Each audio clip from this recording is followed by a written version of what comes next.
ঠিক সন্ধ্যে ৬টা আর ৬টা মানে জেলার খবর। আজ জেলার খবর নিয়ে আপনাদের সঙ্গে আমি সুপর্ণা রয়েছে এবং আজ আলোচনার বিষয় বসিরহাট লোকসভা কেন্দ্র।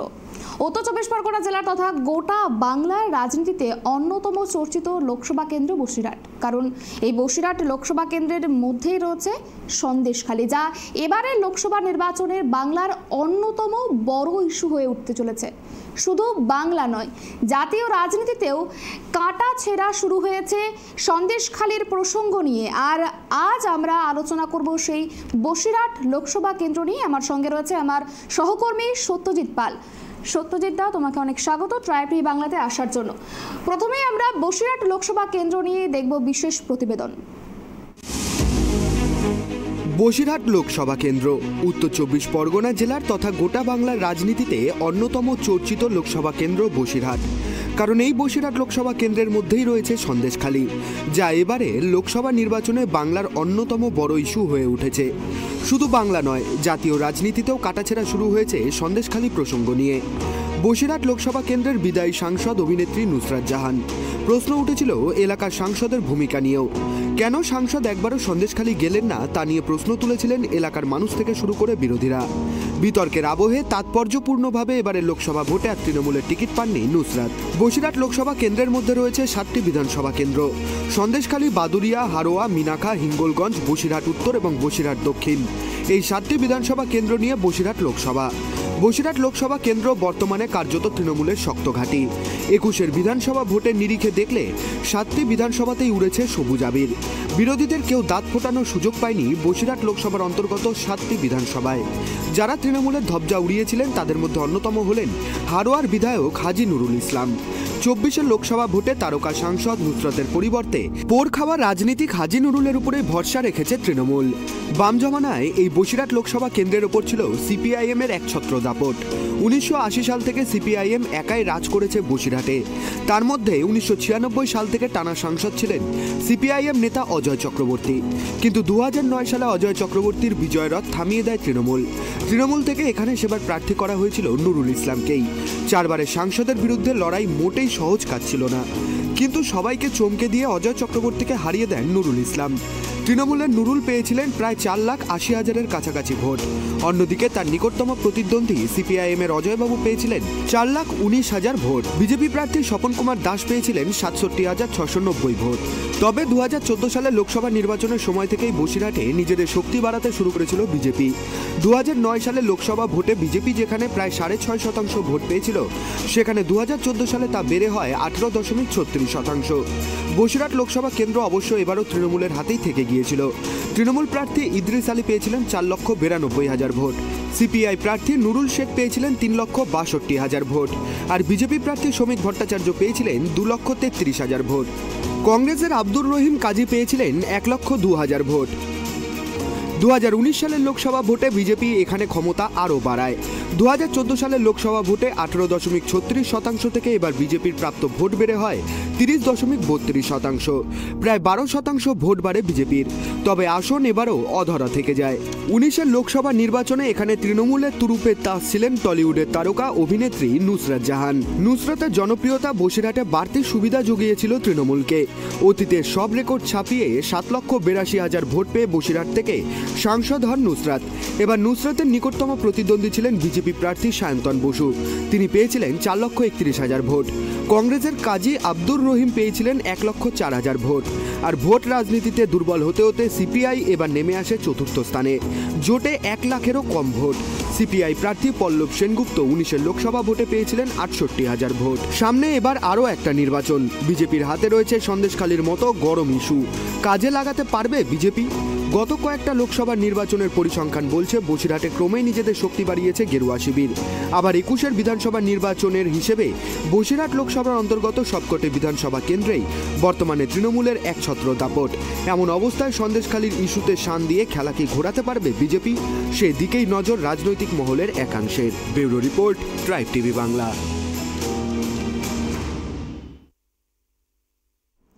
আমরা দেখলাম বসিরহাট লোকসভা কেন্দ্র নিয়ে বিশেষ প্রতিবেদন এবং আমরা এবার সরাসরি নজর রাখবো যে 2024-এর লোকসভা নির্বাচনে বসিরহাট লোকসভা থেকে কাদের কাদের প্রার্থী করা হয়েছে তৃণমূল এবং বিজেপির পক্ষ থেকে।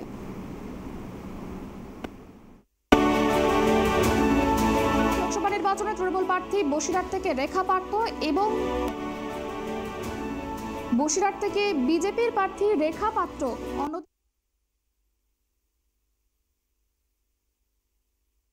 আমরা নজর রাখবো বসিরহাটের লোকসভার যে প্রার্থী তালিকা, সেই প্রার্থী তালিকায় প্রথমেই বলে রাখি যে তৃণমূলের তরফ থেকে প্রার্থী করা হয়েছে হাজি নুরুল ইসলামকে এবং অন্যদিকে বিজেপির তরফ থেকে প্রার্থী করা হয়েছে রেখা পাত্রকে।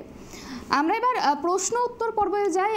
আমার সঙ্গে রয়েছে সত্যজিৎ দা। সত্যজিৎ, প্রথমেই তোমার কাছে আমি যেটা জানতে চাই আর কি, বিশেষত প্রত্যেকটা লোকসভা কেন্দ্রে কিসের নিরিখে ভোট দেয় সাধারণ মানুষ, এরকমই বসিরহাট লোকসভা কেন্দ্রে কিসের নিরিখে ভোট দেবে সাধারণ মানুষ?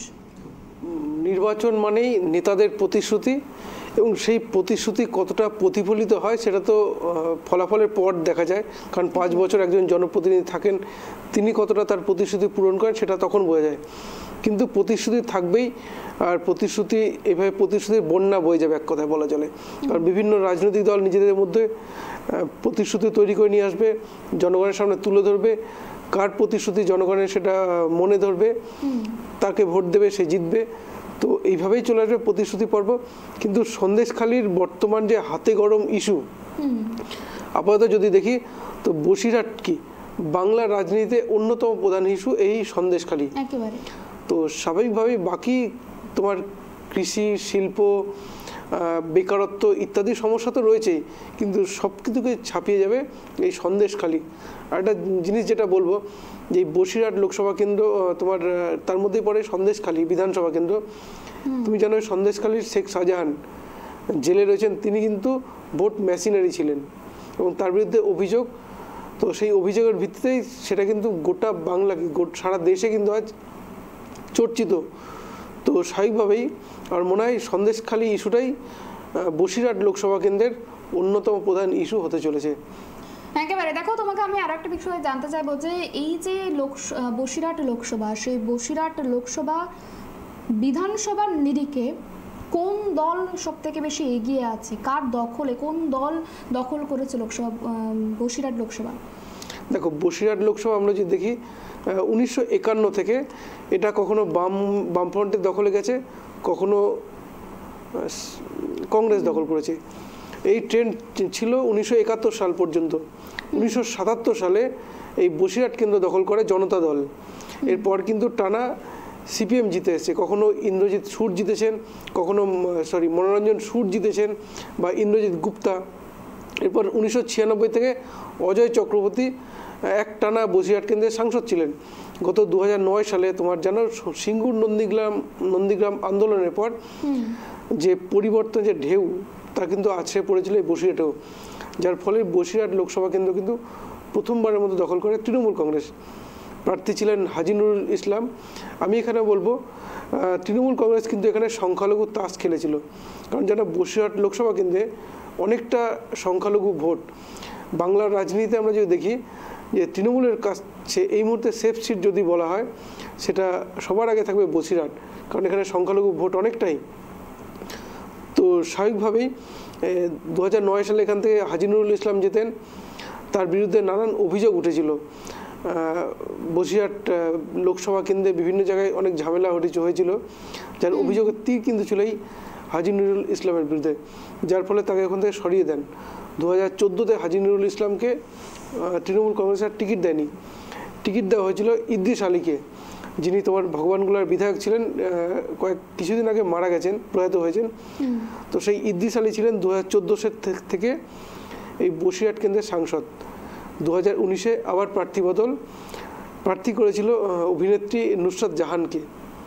তো এবারেও আবার প্রার্থী বদল, মানে এক কথায় বলা চলে যেখানে সিপিএমের তোমার ইন্দ্রজিৎ সুর ছিলেন, মনোরঞ্জন সুর, ইন্দ্রজিৎ গুপ্তা ছিলেন, অজয় চক্রবর্তী 4 বারের সাংসদ, সেইখানে তৃণমূল কংগ্রেস কিন্তু প্রত্যেক 5 বছরে নতুন নতুন প্রার্থী বসিরহাটে দিয়েছে, জিতেছেন, কিন্তু তারা কিন্তু তাদের টার্মস মানে পরবর্তীতে দলের কাছ থেকে টিকিট পাননি। সুতরাং এটা কিন্তু তৃণমূল কংগ্রেসকে ভোগাবে বসিরহাট কেন্দ্রে। বাকিটা তোমার সংখ্যালঘু অধ্যুষিত, তো স্বাভাবিকভাবেই অনেকটা এগিয়ে তৃণমূল কংগ্রেস।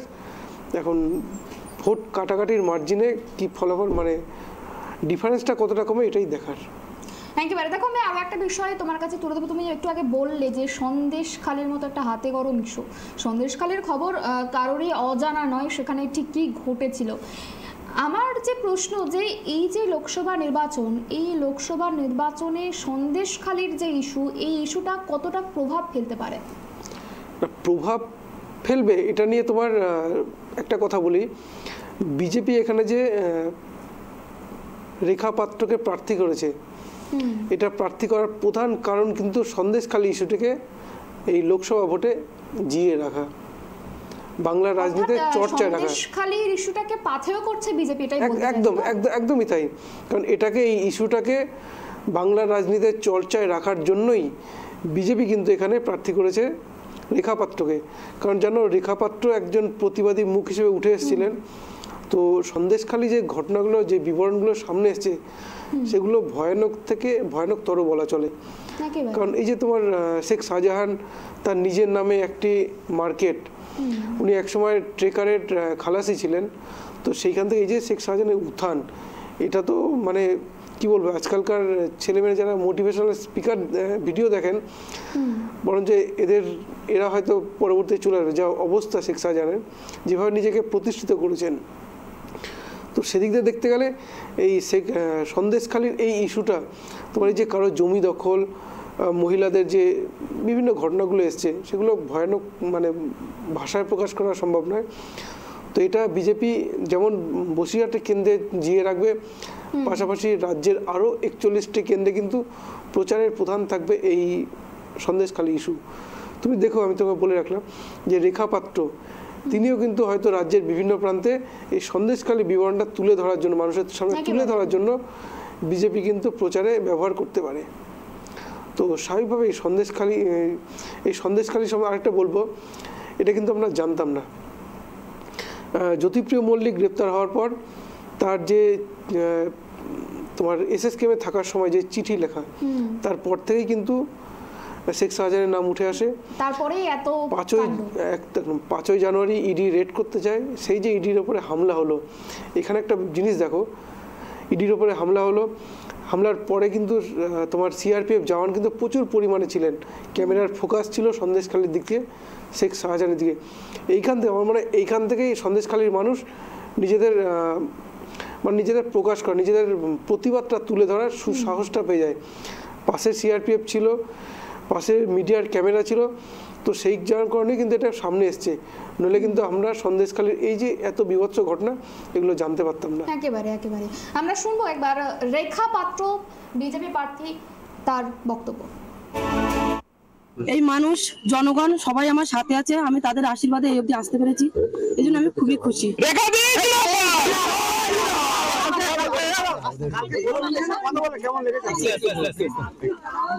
কালকে প্রধানমন্ত্রীর সাথে কথা বলে কতটা খুশি? আমি প্রচন্ড খুশি হয়েছি, কেননা আজকে মাননীয় প্রধানমন্ত্রীজি শ্রী নরেন্দ্র মোদীজি আমাকে যে আশীর্বাদের হাত আমার মাথায় রেখেছিলেন, সেই আশীর্বাদ আজকে ছড়িয়ে পড়েছে পুরো আমার বসিরহাট লোকসভার মা বোনদের মুখে মুখে হাসি ছড়িয়ে পড়েছে, বাবাদের মুখে হাসি ছড়িয়ে পড়েছে। তাহলে আমি প্রচন্ড খুশি, আমি বলে বোঝাতে পারবো না যে আজকে মাননীয় নরেন্দ্র মোদীজির জন্য আমি কতটা আনন্দিত হয়েছি, আর আমার মা বোনেরা কতটা সাহস প্রাপ্ত হয়েছে, কতটা আনন্দিত হয়েছে। কথা বললেন, প্রত্যন্ত গ্রামে থেকে হিন্দি শিখলেন, কি বলবেন? আমি হিন্দি জানতাম না, কিন্তু হয়তো আজকে রামজি হয়তো আমার মুখে এই হিন্দি বলটা এনে দিয়েছিলেন, ওই জন্য আমি বলতে পেরেছি মাননীয় প্রধানমন্ত্রীর সাথে। গতকাল আপনি জীবনে প্রথম হিন্দি বললেন? না, এর আগে হয়তো আমরা ঘরের বাইরে টিভিতে অনেক হিন্দি সিরিয়াল দেখেছি,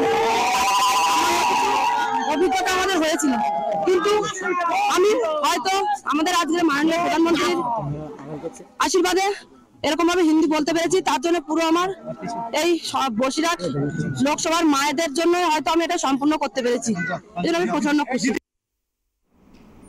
আমরা শুনলাম রেখা পাত্রর বক্তব্য।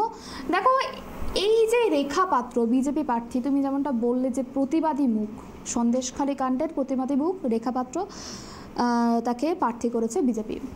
এই রেখা পাত্রের কিন্তু কোনো পলিটিক্যাল ব্যাকগ্রাউন্ড নেই, তাহলে কিসের ওপর ভিত্তি করে বিজেপি রেখা পাত্রকে প্রার্থী করলো? ওই যে কথাটা বললাম, শুধুমাত্র কি প্রতিবাদী মুখের জন্য? সন্দেশখালী ইস্যুটিকে বাংলা রাজনীতিতে ব্যবহার করার জন্য এই লোকসভা ভোটে বাংলায় এই সন্দেশখালী ইস্যুটিকে জনসমক্ষে বারবার তুলে ধরার জন্যই রেখা পাত্রকে সামনে নিয়ে এসছে বিজেপি। তার কারণ দেখো, এই সন্দেশখালী যে ইস্যু, সেই ইস্যু নিয়ে কিন্তু তার পরপরই কিন্তু প্রধানমন্ত্রী এসেছিলেন, বারাসাতে সভা করেছিলেন, সেখানে কিন্তু এই সন্দেশখালীর মহিলারা কিন্তু প্রধানমন্ত্রীর সঙ্গে দেখা করেছিলেন। এরপর তারপরেই কিন্তু এই রেখাপাত্র নামটা ঘোষণা করে বিজেপি। সুতরাং এই সন্দেশখালী যে ইস্যু মহিলাদের কাছ থেকে শুনেছিলেন প্রধানমন্ত্রী, শোনার পরই তিনি বুঝতে পেরেছিলেন যে মহিলারা যেই অভিযোগটা করেছেন সেই অভিযোগটা নেহাত কম নয়, অনেক স্পর্শকাতর। তো স্বাভাবিকভাবেই এই ইস্যুটিকে হাতে গরম ইস্যুটিকে টিকিয়ে রাখার জন্যই বিজেপি রেখাপাত্রকে তুলে এনেছে, প্রার্থী করেছে। তুমি দেখো, এই রেখাপাত্রকে প্রার্থী করার কারণে কিন্তু অনেকটা মানে কি বলবো, অনেকটা ব্যতিগ্রস্ত হয়ে পড়েছিলেন ফাল্গুনী পাত্র। এমনকি এই বসিরহাট কেন্দ্রের প্রার্থী হিসেবে উঠে এসেছিল ভারতী ঘোষের নামও। তো তাদেরকে মানে কি বলবো, তাদেরকে ওভারটেক করে ক্রস করে রেখাপাত্র প্রার্থী হলেন। তবে তার ব্যাকগ্রাউন্ড, পলিটিক্যাল ব্যাকগ্রাউন্ড কিচ্ছু নেই, শুধুমাত্র এই বসিরহাট সন্দেশখালী ইস্যুটিকে বাংলার রাজনীতিতে ব্যবহারের জন্যই বিজেপির রেখাপাত্রকে নিয়েছে। তরুপের তাস হচ্ছে সন্দেশখালী বিজেপির। একদম একদম একদম।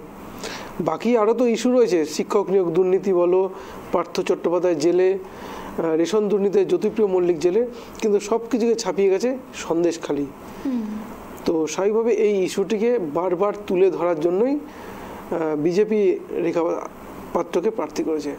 তুমি জানো, এই যে আজ বিরোধী দলনেতা শুভেন্দু অধিকারী রেখাপাত্রের সমর্থনেই আজ সন্দেশখালীতে মিছিল করেছেন, পাশাপাশি জনসভায় ভাষণ দিয়েছেন।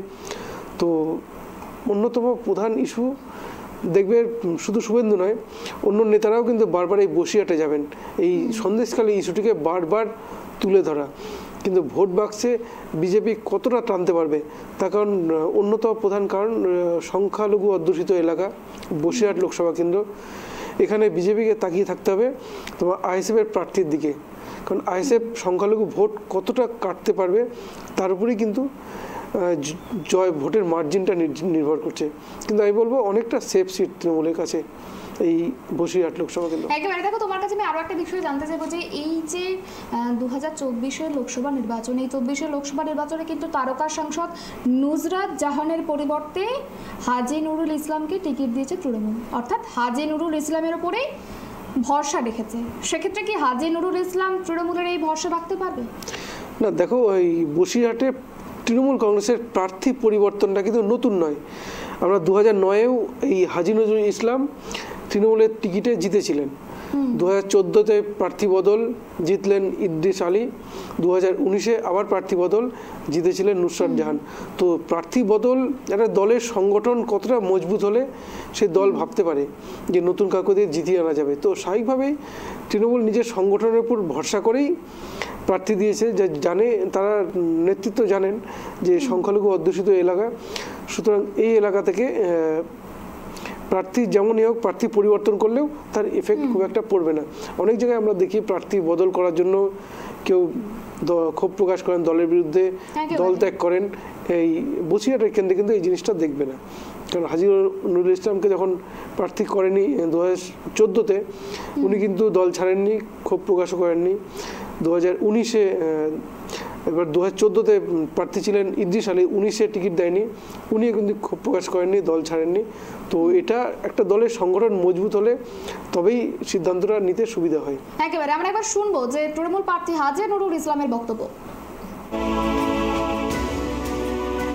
এর থেকে বোঝা যাচ্ছে বসিরহাটের জেতাটা আমাদের কোনো ব্যাপার নয়, ইনশাল্লাহ আমরা জিতবই। আমার দলের যা অবস্থা, আমি 2009 থেকে 2014 পর্যন্ত এমপি ছিলাম, মানুষের পাশে ছিলাম, মানুষ সে কথা মনে রেখে দিয়েছে। আজকে উৎসবে পরিণত হয়েছে বসিরহাট, এতে আমাদের জেতার কোনো এই নেই, আমরা নিশ্চিন্তে জিতব। কয়েকগুলো বুথ নিয়ে একটা গণ্ডগোল, আমার এমএলএ একটু বলে দিয়েছে, তিনিও আসছেন। সন্দেশখালীতে মানুষকে ভুল বোঝানো হয়েছিল, কিছু ব্যক্তির উপরে ক্ষোভ ছিল, সেই ব্যক্তিদের আপনি দেখেছেন যে পুলিশ গ্রেপ্তার করেছে এবং আইনের পথে চলছে।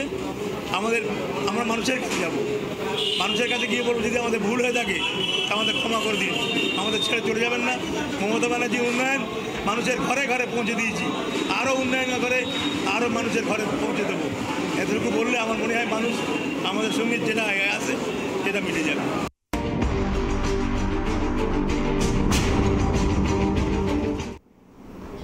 আমরা শুনলাম হাজী নুরুল ইসলামের বক্তব্য। এবার আমরা সরাসরি নজর রাখবো যে 2019 সালে ঠিক কি ফলাফল উঠে এসেছিল সেদিকে।